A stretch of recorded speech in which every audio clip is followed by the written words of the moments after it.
Ross, last time you played England, I think you scored 181 on one leg and won a game for New Zealand in Dunedin. And you've also spent a fair bit of time at Durham. How do those two factors help you in the build-up to this match? It feels like a long time ago.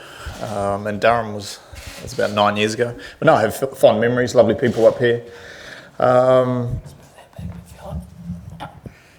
Yeah, I think every time we played England in the last little while, it's been a great series. I think came down to the wire in that series back home, and the last time we were here was a must-win. I think it was 2-2, and Johnny Bairstow came in fresh and batted outstandingly well. Obviously, another big game coming up tomorrow, and hopefully we're up for it. Ross, from your experience here and from what you've just seen of the deck out there today, what are you expecting tomorrow in terms of how it will play? It was nice to see the wicket. The last two games we haven't been able to see the wicket. I think it's going to be a good wicket. I think we saw yesterday Sri Lanka West Indies 300 played 300. So I think we got to expect that's going to be something. Scores of 300 plus are probably out there, but in saying that, both teams have got very, very good bowling lineups that can exploit conditions if suited, and vice versa, some very powerful batting lineups as well. Can I go again? Lovely, wonderful. Martin Guptill probably as well as anyone in this team. Apart from that 70 that he scored in the first game, it's maybe been a bit few and far between for him. Is it a matter of when, not if, and when he does finally get it again, is he the type of guy that you think will go quite big? Yeah, I think you don't have to look too far. He was the leading run scorer in the last World Cup, and he'd gone into that World Cup not scoring any runs, and his confidence down. I think sometimes you need a bit of luck, and he certainly needs that. But he's been training very hard, and the team are fully backing him. It's a very important position, obviously up the top of the order, and getting Guppy firing is a key part to our team. And if he can do that tomorrow, then it certainly sets a tone for our batting unit, and our power down the order with Neesham and de Grandhomme, and hopefully not having them to do as much work as they've probably had to do in the last couple of matches. Ross, what do you make of claims in the British press that Kane is too timid and too cautious? They say he's got a sedate style. I just want to know what type of leader Kane is, and how does he compare to Brendan McCullum? I've got to trust you that that's what they've said. I haven't read them. I haven't read the papers. No, I think any time you're a captain, I played under many different captains. Obviously, Brendan was the extreme, and Kane. Has his own unique style as well. I think at the end of the day, you've got to be true to yourself and be authentic, and more often than not, you get the right result. I think, Kane is a fantastic world-class batsman and a world-class captain.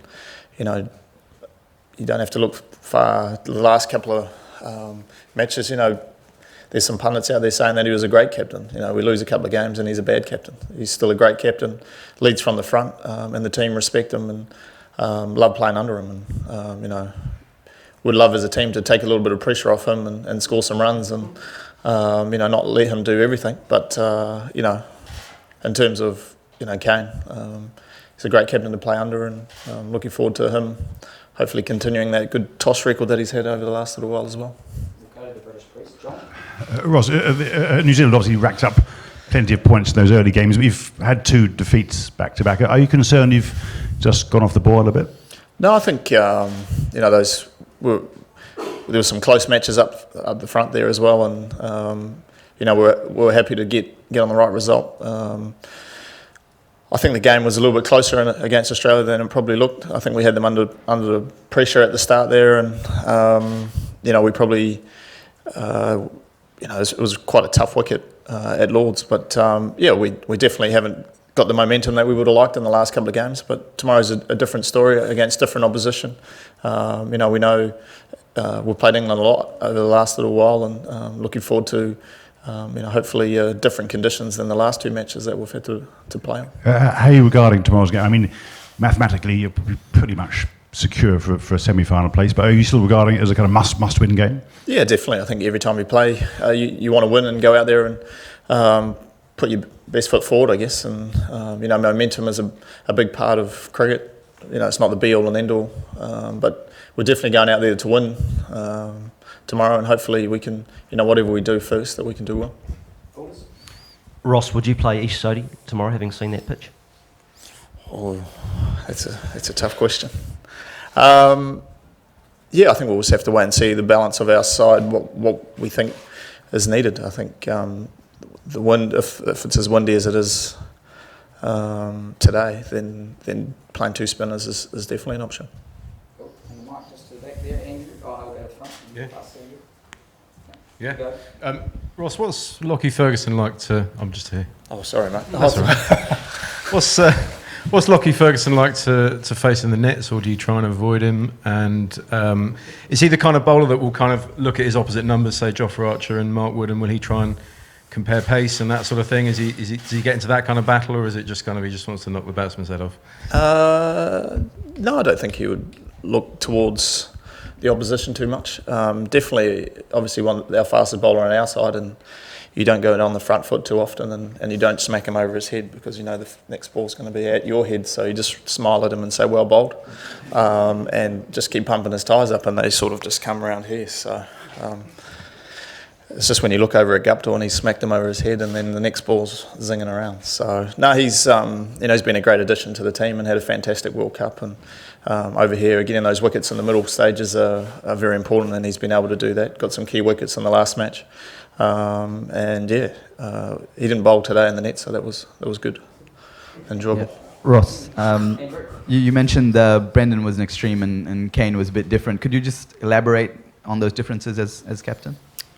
Oh, I mean, Brendan would want to set very attacking fields throughout the whole match, and Kane would pick his moments when he wants to attack. I mean, you can talk to numerous people depending on who you want to talk to, which is the right way. At the end of the day, if you win cricket, it doesn't matter how attacking or if you're not attacking.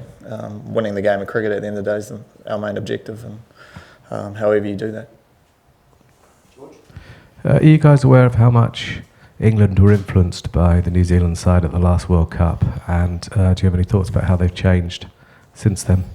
Not really. I think in terms of, I don't know the ins and outs. Obviously, Morgs and Brendan have a very good relationship, and England have, since the last World Cup, have been the form side, both away from home and at home.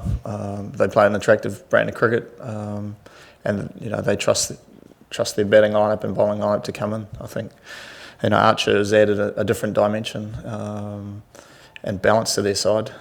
He's a fantastic bowler, but I probably haven't seen the best of him with his batting, because I think he's a fantastic batsman as well. I think you've still got to be authentic to yourself, and I think they've found a brand of cricket that's suits them down to a T, and how much of that's come down to us, I'm not sure, but they're definitely playing a great brand of cricket that a lot of teams around the world are probably looking up and saying, that's a bit of us. Ross, just personally, your batting, you've had starts, you've had a couple of important 50s, but that big innings has not come around. Where do you feel your game is at right now? Yeah, hopefully not too far away. I felt pretty good throughout the whole tournament. A couple of strangles down the leg side, and a couple of good balls. That's the nature of the beast in cricket. You're not too far away from hopefully getting a few out of the middle and getting their confidence up and spending a bit of time. But sometimes in these situations you just got to do what's best for a team and contribute in any sort of way, whether it's with the bat or whether it's just rallying around the youngsters and trying to pump their tyres up in these tournament situations. But I think there's still a long way to go in this tournament, and I think hopefully we're not too far away to playing the brand of cricket we know we can play, because we definitely haven't played up to our potential so far, and hopefully that's not too far away. Also, just as a team, has any thought come to being, what's your preference for a semi-final venue? No, not at all. I think first and foremost, we said at the start of the tournament, doesn't matter if you go in as the first seed or the fourth seed, as long as you make the semi-finals. Once you make the semi-finals, you're only two games away. But first, let's try and concentrate on tomorrow first, and then hopefully we put it in our own hands, and we don't have to rely on other results.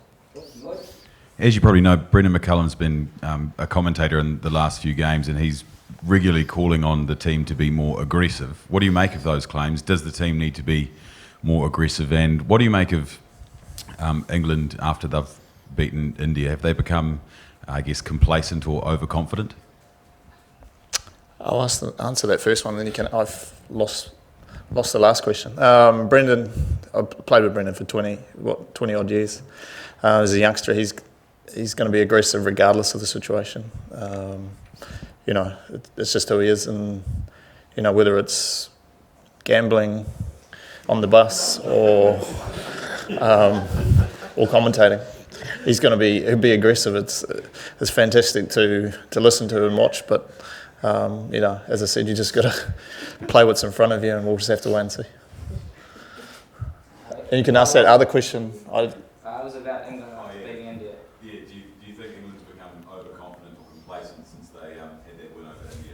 No, I don't think so. I think it was a good game of cricket, and obviously a big match for them as well. They know that they need to win, but we'll just try and focus on ourselves as much as we can, and whatever we do tomorrow, first we do well.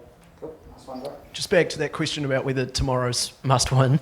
Do you believe in momentum in sport, and how important is it to get momentum for a semi-final?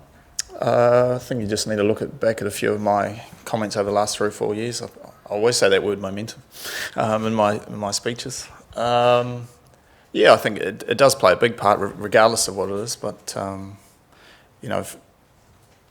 however you make those semi-finals, as long as you get there, tomorrow's a big game for both sides.